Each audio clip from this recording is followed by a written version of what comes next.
حدیث تو آپ نے سنی ہوئی ہوگی، بس توجہ مطلوب ہے کہ نبی کریم صلی اللہ علیہ وسلم نے فرمایا کہ میں اپنی امت میں سے ایسے لوگوں کو جانتا ہوں جو قیامت کے دن آئیں گے تو ان کے پاس اعمال ہوں گے تہامہ کے پہاڑوں جتنے اعمال ہوں گے.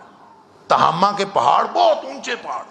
فَيَجْعَلُهَا اللَّهُ هَبَاءً مَنْثُورًا، اللہ ان ساری نیکیوں کو گرد و غبار بنا کے اڑا دے گا. اللہ ککھ بھی ان کے پلے نہیں رہے.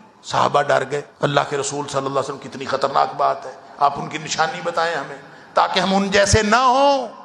فرمایا تمہارے جیسے ہوں گے، تمہاری جیسی شکلیں والے، جیسے اعمال تم کرتے ہو ویسے اعمال وہ کرتے ہو، جیسی نمازیں تم پڑھتے ہو ویسی نمازیں وہ پڑھتے ہو، جیسی تہجدیں تم پڑھتے ہو وہ بھی تہجدیں پڑھتے ہو. پھر وہ کون سی خرابی ہے جس سے سارے اعمال برباد ہو گئے؟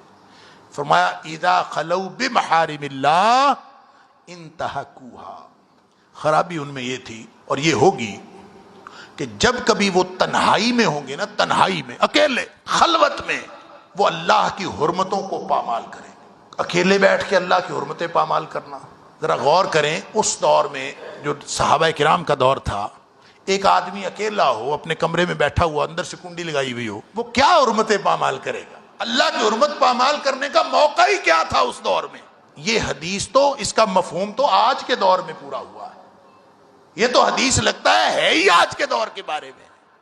آج کوئی شخص اکیلا بیٹھتا ہے، تنہائی میں بیٹھتا ہے، تو یہ پوری دنیا کا گند اس کی فنگر ٹپ پہ ہوتا ہے، اس کے ہاتھ میں ہوتا ہے موبائل کی صورت میں.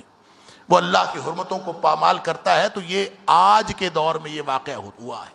نبی پاک صلی اللہ علیہ وسلم کے دور میں تو یہ شاید ممکن ہی نہیں تھا. تو تہامہ کے پہاڑوں جتنے اعمال بھی برباد ہو جائیں گے اللہ کی حرمتیں تنہائی میں بیٹھ کر پامال کرنے سے.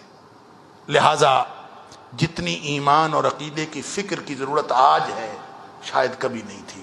اللہ تعالیٰ مجھے اور آپ کو توفیق عطا فرمائے. وآخر دعوانا الحمدللہ رب العالمین.